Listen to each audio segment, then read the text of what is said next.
Fala galera, tudo bem? Estamos aqui para o quinto episódio. Hoje nós vamos receber nada mais, nada menos do que o Cabelo, Jefferson Riffel, uma lenda da regra gaúcha. Para ajudar a bater esse papo, tem outra lenda da regra gaúcha. Hoje está pesado o programa. Caverna, Emerson Pinto. E aí, Caverna, tudo bem? Boa noite, galera! Coronavírus, tudo contra o coronavírus. Vamos receber o Cabelo aí para esse bate-papo. Agora vamos liberar aqui a imagem. Realmente, como o Felipe falou aí, uma lenda, um grande amigo, um irmão que está distante aí, mas questão de botão e amizade aí não tenho o que falar. Opa, como é que tá, pessoal? Boa noite para vocês aí. Ainda é boa tarde para mim aqui. Pô, muito legal falar com vocês, muito legal tá sentindo essa vibração novamente. E agora, por alguns momentos, parece que eu ainda tô lá no mimo, trocando uma ideia e me divertindo. Muita saudade de vocês. Boa noite. Tudo bem com vocês aí, cara? Tu é um cara lá da Zona Norte e fez toda a tua história na Regra Gaúcha, foi lá no Bazar Mimo, lá no centro, quase de Cachoeirinha tu morava ali.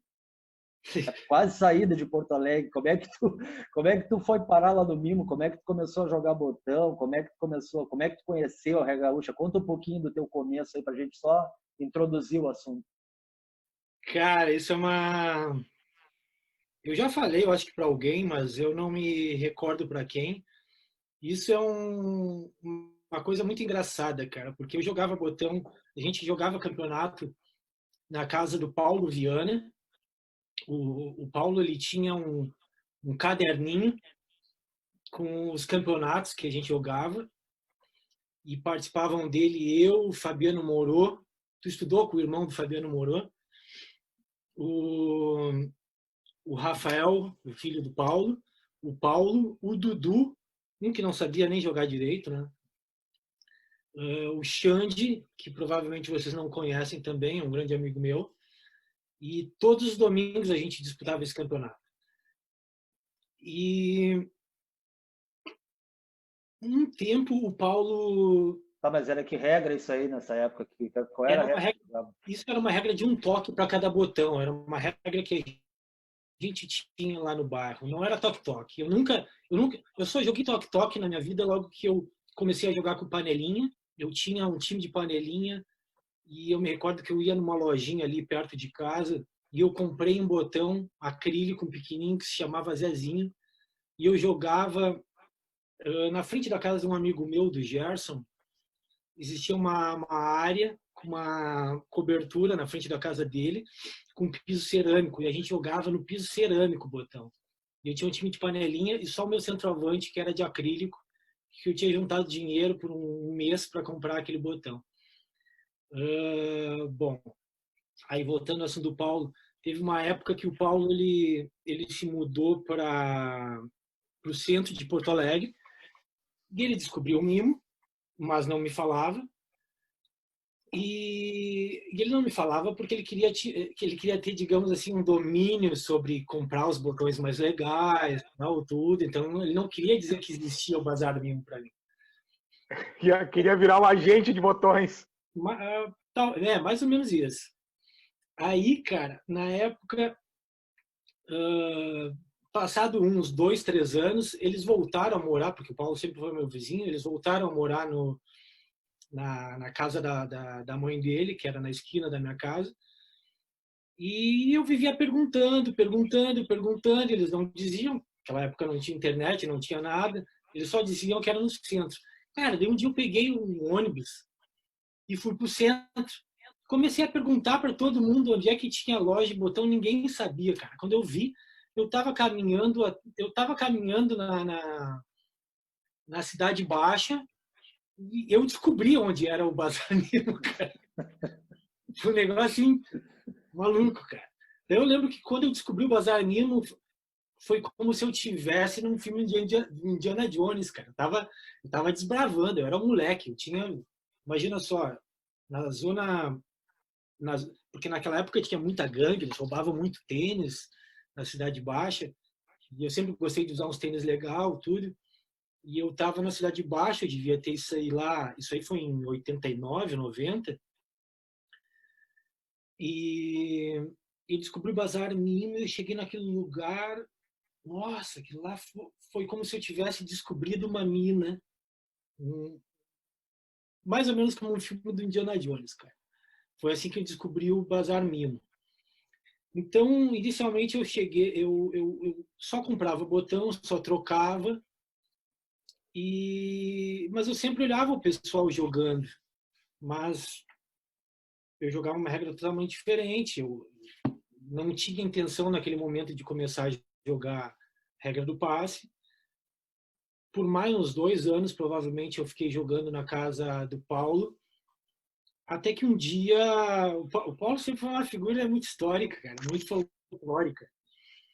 E os dois que jogavam, o Rafael, filho dele, jogava muito bem mesmo. Eu acho até que se ele tivesse levado a sério, eles sempre seriam uns botonistas assim, de ponta, só que ele nunca deu muita continuidade no botão. Eu acho até que ele seria um cara assim, que hoje estaria ganhando o campeonato estadual.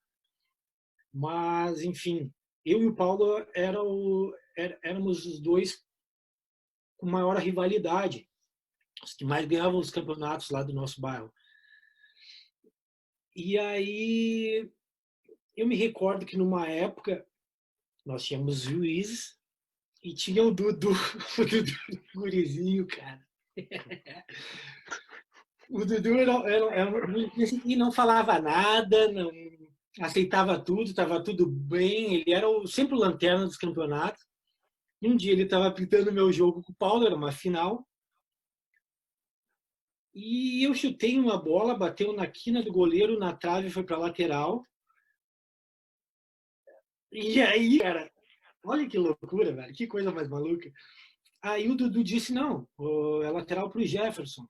Eu cobri a lateral e eu fiz um gol. Eu cobri a lateral e eu chutei com um botão, meu ponta esquerda, que foi um botão que eu paguei um monte pro Paulo, que era um botão que eu gostava muito, cara. Era um botão bom, velho. Bom. Um botão que eu chutava, assim, eu sentia que eu ia fazer o gol. Se chamava Rafa. Era um ponta esquerda do Paulo, em homenagem ao Rafael. Era um botãozinho verde de uma camada. E, cara, aquele botão era um matador, cara. Era um ponteiro, velho. Eu tinha todo aquele environment, todo aquele energia positiva. Aquela atmosfera em cima daquele botão, e eu sabia jogar com aquele botão. Aí quando eu fui chutar aquela bola, eu chutei, porque na nossa época a goleira era tipo, sobrava 1 centímetro nas laterais do goleiro e meio centímetro não, 5 milímetros em cada lado, mais ou menos 1 centímetro em cada lado do goleiro e mais ou menos 5 milímetros sobre o goleiro. Então, cara, fazer gol por cima do goleiro era golaço pra gente, velho. E eu fiz aquele gol por cima do goleiro e o Paulo ficou puto. O Paulo deu um tapa na mesa e disse que aquela bola que tinha batido na trave, não no goleiro e na trave. E eu vi que foi no goleiro e na trave, o Dudu também viu. Aí ele começou a quebrar os botões dele e ele, em resumo, ele enterrou 75% dos botões que ele tinha. Ele devia ter uns 200 botões, porque só pelo Rafa, aquele botão que eu negociei, eu dei 90 botões para ele. E ele começou a enterrar uns botões que ele tinha muito apego, cara. Eu me lembro o Mistério, era o zagueiro dele, que era o botão que eu acho que ele mais gostava. Ele enterrou tudo nos fundos da casa dele, cara. Então, logo em seguida, acabou o campeonato. A gente ficou uns 2, 3 meses sem jogar. Aí eu pensei, quer saber? Vou lá no Mimo. Eu fui lá no Mimo, fiquei uns 2, 3 meses só olhando, entendendo, tentando fazer amizades. Quando eu joguei o primeiro campeonato só por jogar, eu acho que nem fui bem, eu nem me recordo como é que fui. Eu acho que o primeiro campeonato que eu joguei foi o Campeonato Paulista, que eu era o São Bento de Sorocaba. Na época, quem jogava bem era o Hélio, o Luzardo e eu tive um jogo bem legal com o Luzardo e ele ficou meio surpreso, assim, porque ninguém me conhecia. E ele me ganhou, mas eu tive uma chance de empatar, então ele ficou meio surpreso de que eu joguei bem. E foi aí que comecei a jogar no Bazar Mimo, cara. Cabelo, dentre outras coisas, assim, que nem tu comentou, a questão de toda essa magia de ter descoberto o Mimo, partindo um pouco mais para a questão da evolução, o pessoal comenta muito a respeito de botonistas com qualidade, por vezes se tenta fazer alguma lista, alguma coisa dos melhores, e o teu nome é um que sempre, por N razões, circula nas listas, né? E fora a qualidade, um grande mérito que é atribuído a ti é a questão que durante um bom tempo a lateral cedida ela não era trabalhada, não se desenvolvia uma jogada em torno dela. E pela memória da grande maioria que jogava naquele período, tu foi o cara que enxergou a frente, que começou a trabalhar essa jogada. Tu lembra disso? O que te levou a isso? Foi acaso? Eu acho que é natural de ser humano buscar evolução, sabe? Sempre eu jogava aquilo ali para me divertir, eu sempre fui muito competitivo em tudo que eu faço, né, cara? Eu me lembro que quando eu comecei, o Renato Scher, a gente começou mais ou menos no mesmo tempo, e eu me lembro que eu vi ele cobrar lateral, aquele tipo cobrava lateral e botava na frente do botão dele para ficar meio que pronto para chutar. Nossa, é tão fácil o cara chegar e tocar a bola para lateral novamente, ou tentar bloquear, ou tentar cobrir. Então, eu me lembro que mais ou menos que naquela época, o que eu fazia? Eu tentava fazer um passe para proteger a bola, para me aproximar com outro botão, mesmo sendo de longe. E é por isso que eu sempre joguei com botões assim por muito tempo. Eu nunca fui um cara que tive muitos times. Eu acho que no máximo tive 5 times, mas eu sempre jogava com os mesmos, cara, porque eu gostava de saber o peso, gostava de sentir o botão. Sempre achei muito legal isso, cara.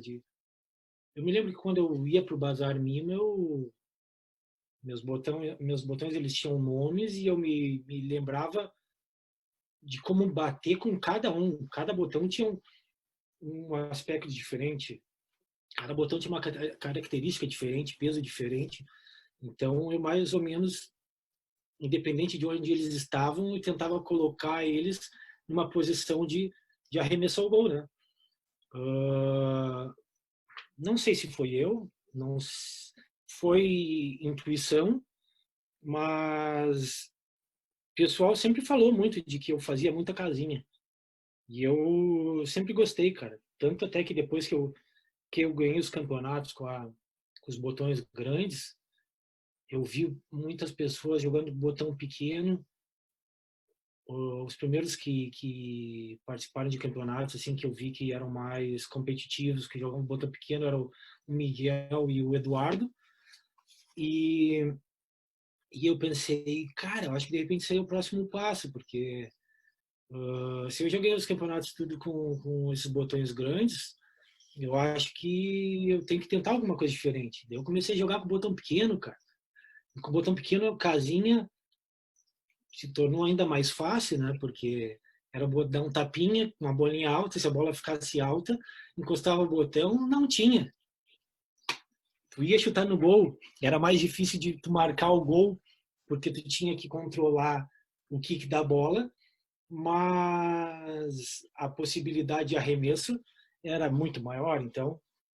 Me diz uma coisa, Cabelo, muita gente também, seguindo essa linha do que o Caverna está falando, muita gente fala também que tu usava a casinha para o lado ruim, que é aquela de ficar enchendo o saco 5 minutos até o cara encher o saco e fazer falta, de não aguentar mais aquela linha que tu deixava.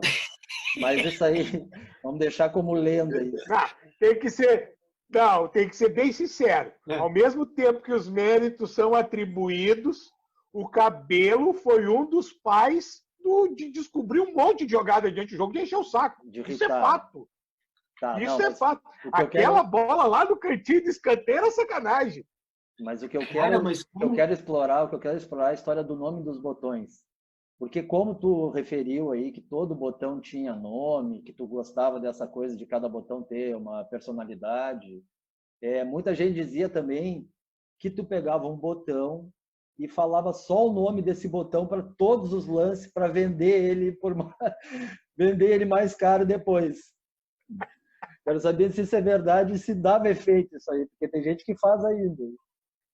Não, cara, isso é mais folclore, porque se vocês forem... Bom, é mais ou menos que uma teoria da conspiração, né? Porque se vocês forem ver, os botões que eu jogava eram mais ou menos sempre os mesmos, né? Então eu não era um cara assim que negociava os botões que eu jogava. Eu só negociava os botões que eu jogava quando alguém me oferecia alguma coisa que era recusável, né? Aí tu tinha que fazer, tu tinha que substituir aquela tua necessidade. Se alguém comprasse meu ponteiro esquerdo, bom, eu ia ter que botar um novo. Mas eu me recordo que muitas pessoas diziam que eu tentava tirar vantagem nas negociações que eu fazia. Não, cara, os botões que eu queria, que eu gostava, eu sempre pagava muito por eles também. Então não tinha por que eu pagar muito por os botões que eu queria e vender de mão beijada. Então, nossa, cara, naquela época eu respirava, eu ainda gosto muito. Eu não jogo botão, eu acho que fazem 7 anos, mas eu tenho certeza que se eu voltar agora para Porto Alegre, eu vou querer jogar botão, porque é fantástico, né? É fantástico, é um jogo que tu realmente tu incorpora e tu não só é o técnico, como ao mesmo tempo tu é o jogador. Eu acho que isso é uma coisa que não é fácil de se ter num esporte.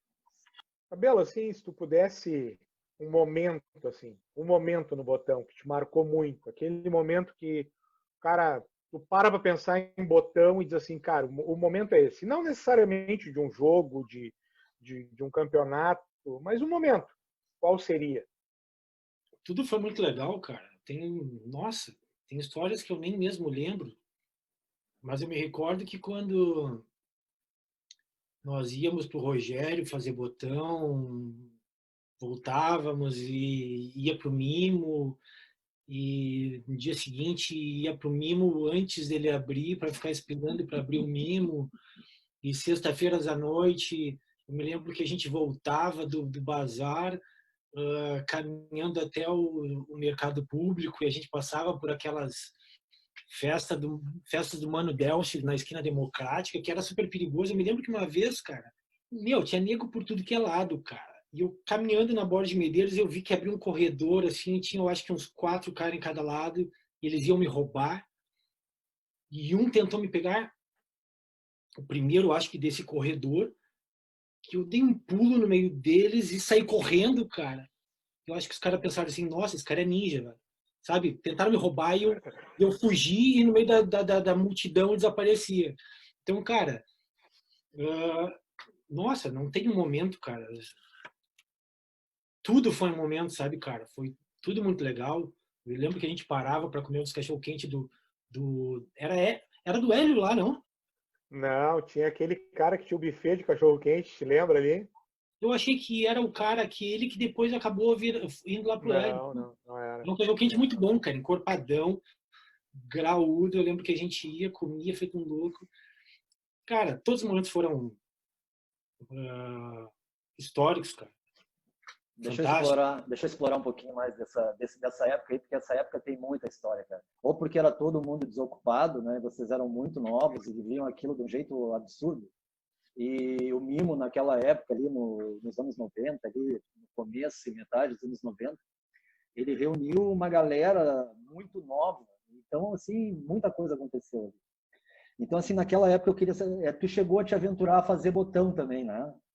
Com esmeril, uma coisa muito muito diferente do que é hoje, né? Sim. Então, eu queria que tu falasse um pouquinho disso, se tu realmente fez botão, se era só com esmeril, com torno, como é que era essa aventura. E quero saber também um pouquinho das tuas viagens com Hélio atrás de Galalite. no interior? Cara, eu vi como o Antônio fazia botão, né? E não me parecia que o Antônio gostava de fazer botão. Ele fazia, eu acho que só para se ver livre do que ele tinha lá, eu acho, né, cara? Eu não sei, parece que o Antônio já faleceu, né? Sim, sim, faz um bom tempo já. E aí eu pensei, vou começar a fazer, cara. E quando eu tinha camadas boas de botão, nossa, eu conseguia fazer uns botões bons, cara. Eu tinha uns botões que eu fazia. Pô, tinha botão que eu fazia umas escavações assim que, nossa, ficavam. Era mais ou menos como uma obra de arte, cara. Eu acho que o Lídio tem um botão até hoje que eu fiz, que é o meia-direita dele, que era lindo. Eu fiz muito botão pro Salomão, que o Salomão tinha umas camadas boas e eu fiz uns botões legais para ele também, cara. Uns 15% dos botões que eu fazia, cara, não eram Redondos. perfeitamente redondos, mas a grande maioria era, cara. E a grande maioria era porque tinham camadas com que tu podia trabalhar naquela época. Camada era muito escasso. As camadas geralmente eram de um tamanho muito limitado. Nossos botões eram tipo o Cassiano. Uma vez o Cassiano me veio com uma camada fininha, 44, e uma outra mais ou menos 44,5, e queria um botão de 44. E, cara, botão. E a combinação era ridícula, cara. Era creme com amarelo. E eu me lembro que o botão ficou 4, 3,5. E ele não gostou muito, mas, cara, não tinha o que fazer. Na verdade, quando eu via aquela coisa, nem tinha vontade de fazer aquilo. Não tinha nem vontade de trabalhar. Porque eu acho que até hoje tem gente que joga com os botões que eu fiz, cara. Eu acho que tem botões que eu fiz até hoje no mercado aí, não? Eu tenho um time completo. Aquele de passador que tu fez com a acrílico embaixo. Tenho o time completinho ainda. Não escapa da pergunta, ô Cabelo, rapidamente aí, só para a gente depois entrar no assunto praiano ali. Tu e o Hélio no interior, atrás de camada. Bom, o Hélio sempre teve fama de Indiana Jones do Galalite. Ele contava a história de que ele conseguia camada no Ceará e tu via nas prateleiras do Mimo muitas camadas que ele tinha conseguido, então eu vou tentar, né? Mas o Hélio sempre foi um cara assim que todo mundo sempre ficou meio atrás porque ele sempre tentou, não digo tirar vantagem, mas se resguardar dos investimentos dele, né? E ele me falou de viajar para o interior. E eu fui, cara. Na verdade, cara, eu não lembro nem quantos anos eu tinha. Eu acho que eu tinha 15, cara. E coincidentemente depois eu fui trabalhar naquela região, cara. Foi na região lá das Missões. Eu me lembro que a gente foi para Santo Ângelo, Atafona, olha o nome da cidade, cara. Atafona, Carazinho, Passo Fundo, inclusive o clube de Passo Fundo ali, que eu fui morar em Passo Fundo mais tarde, foi onde a gente conseguiu camada.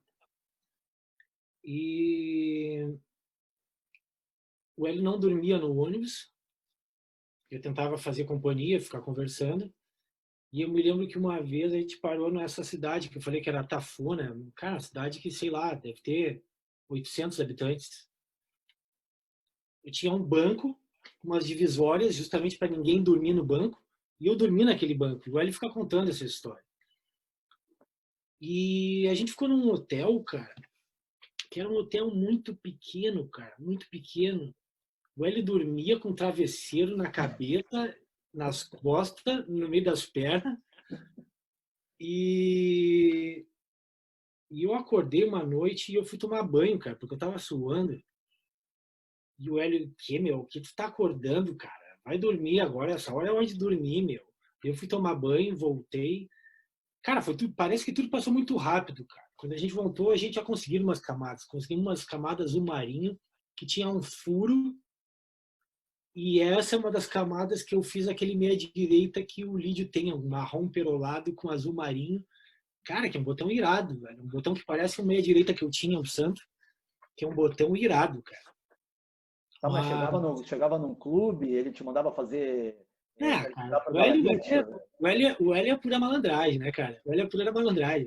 Quando a gente conseguiu as camadas, eu me lembro que ele pegou e disse, ó, olha aqui, meu, agora tu espera aí, tu senta nesse banco que eu vou ali falar com os caras e eu vou tentar conseguir essas camadas, vou inventar alguma história. E o Hélio disse, ó, consegui 20 camadas. Provavelmente ele deve ter conseguido umas 35 e ele botou umas 15 lá no bolso dele. Né? Sei lá, tô brincando, talvez seja, talvez não seja. Mas eu me lembro que isso foi a última tentativa que a gente teve, porque a gente ia viajar no interior inteiro, não tinha conseguido nada.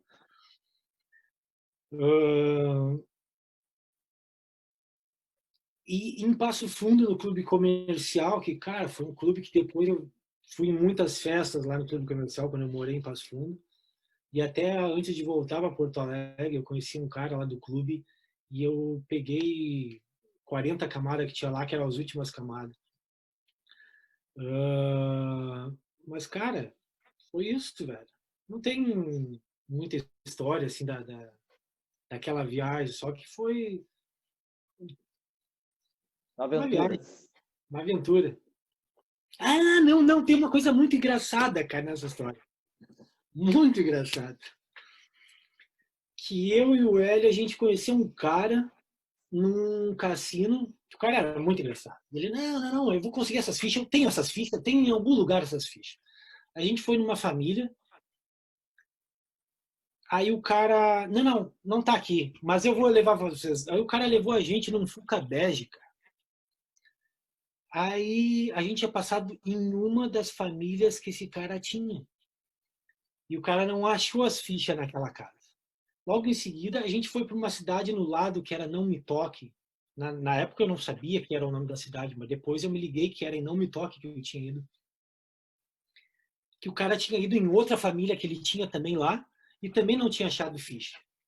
Aí, logo em seguida, o cara, não, não, não, não, mas eu tenho certeza que eu tenho essas fichas. Eu vou achar, vamos comigo. E o cara pegou e nos levou lá para Carazinho. Quando a gente chegou lá, o cara trouxe um balaio cheio de ficha, cheio de ficha. Só que a gente começou a catar as fichas, cara. A gente só achou duas fichas de Galalite, eram pequenas, cara, duas creme. Mas foi engraçado que eu e ele dava risada porque esse cara, ele passou em 4 famílias que ele tinha, cara, sabe? Ele tinha 4 famílias e sempre ficava dizendo que ia fazer alguma coisa e dava uma desculpa. E, sei lá, eu acho que aquele cara tinha uns 20 filhos. Cara. Negão, tu foi campeão do Praiano, tu é um cara que, infelizmente, acho que tu não pegou a segunda fase do Praiano, que foi ali em Torres. Acho que tu não Não, jogou nenhum. Chegou a eu jogar? joguei um Praiano depois. Ele fez até aquela semifinal com o Bereci. Ele me Ah, eliminou verdade. nas quartas nos pênaltis, se eu não me engano, e Verdade. depois jogou com o Bereci. Beleza. Ah, Então, então tá, melhor ainda então. Então, mas tu é um cara que se consagrou na primeira fase do Praiano, que era o Praiano que era realizado lá em Capão, no Hotel Monteiro, né? Tu ganhou em 95, 99 e 2002, já que tu não lembra, eu lembro. cara, eu achei que fosse 2 vezes, cara. Tá, então são 3 títulos. Então, para tu fazer um resumão aí, qual é a lembrança que tu tem lá do Praiano, o que a parte mais legal, a pior, o que tu não gostava, o que tu gostava, essas coisas assim, do que o Praiano te traz aí de bom e de ruim. Ah, cara, não tem nada de ruim, né? O programa é só alegria, só diversão, né, cara? Só história, Ah, só e pegação. já emendando, né? Já que tu jogou em Torres, Torres é um pouquinho diferente, já tá todo mundo mais velho, é outra vibe, que tu também Cara, trace o paralelo. eu nem sei como foi minha performance em Torres. O Caverna disse que eu acho que eu joguei 2 vezes lá em Torres, cara. Sei lá, eu não lembro. Mas eu não sabia que eu tinha ido tão longe, porque eu lembro que quando eu fui para Torres eu não jogava mais botão e nem sabia que eu tinha ido também assim, cara. Mas, nossa, cara, muita história, velho. Pô, muita história, cara.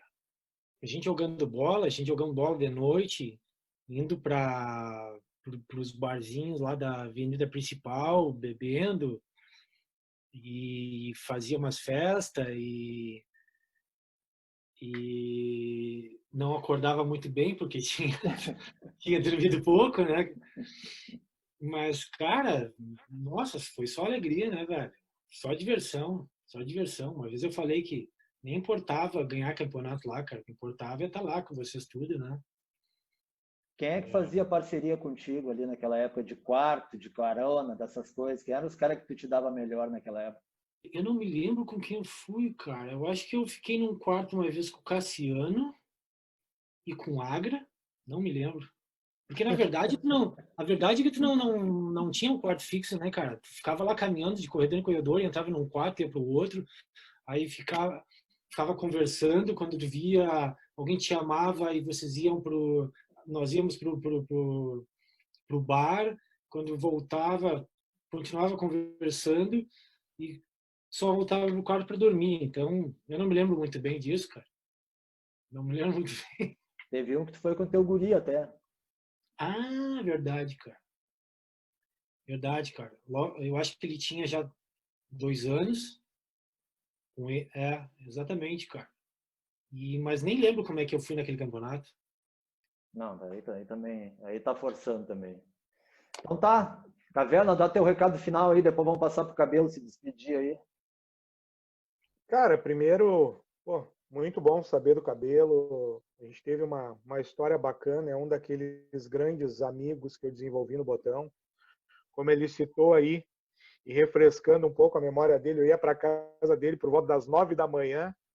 A gente ficava lá chafurdando a querida dona Aida até 2 da tarde, 1h30, depois era Mimo, fechava o Mimo, era Enio para casa e no outro dia a mesma festa. Então, é que nem eu digo, eu falar sobre Botão, sobre meus amigos do Botão, o Botão me deu muito mais do que eu já proporcionei ao Botão, minhas amizades. E dizer que o Cabelo é um daqueles grandes amigos e que eu tenho como irmão no futebol de mesa. E só fazer uma referência que tudo isso hoje é possível e a gente está aqui falando sobre Botão graças ao nosso saudoso Domênico Romano, Mimo, esteja onde estiver. Verdade, cara. Pô, legal, legal, legal as palavras da mesma forma, meu. A gente tem uma história aí para contar, né, cara? Tu tá morando onde, negão? Porque tem gente que não sabe. Eu moro em San Diego, na Califórnia, no lado oeste dos Estados Unidos. Eu moro no sul da Califórnia, fica a 30 minutos de carro na fronteira com o México, em Tijuana. Tem um time de futebol muito peculiar, Cholos de Tijuana. Tem uma música do Mano Chao que diz Welcome Tijuana, tequila, sexo, marihuana. Então, cara, é mais ou menos uma cidade de fronteira, uma terra sem lei. Tequila, sexo e marihuana, drogas. Legal. Cabelo, muito obrigado por ter topado aí o bate-papo com a gente aí. Tu tem que voltar logo para cá para jogar um pouquinho, porque tem um monte de cara que não te conhece. E tu é um monstro da regra. Quem te viu jogar sabe que tu é um monstro.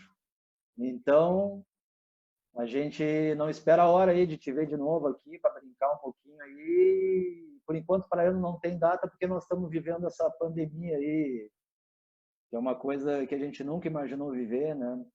Sim. Mas que vai servir para alguma coisa aí, ou para aproximar as pessoas, ou para mudar o mundo. Sei que nós Sim. vamos passar por isso. Então, muito obrigado.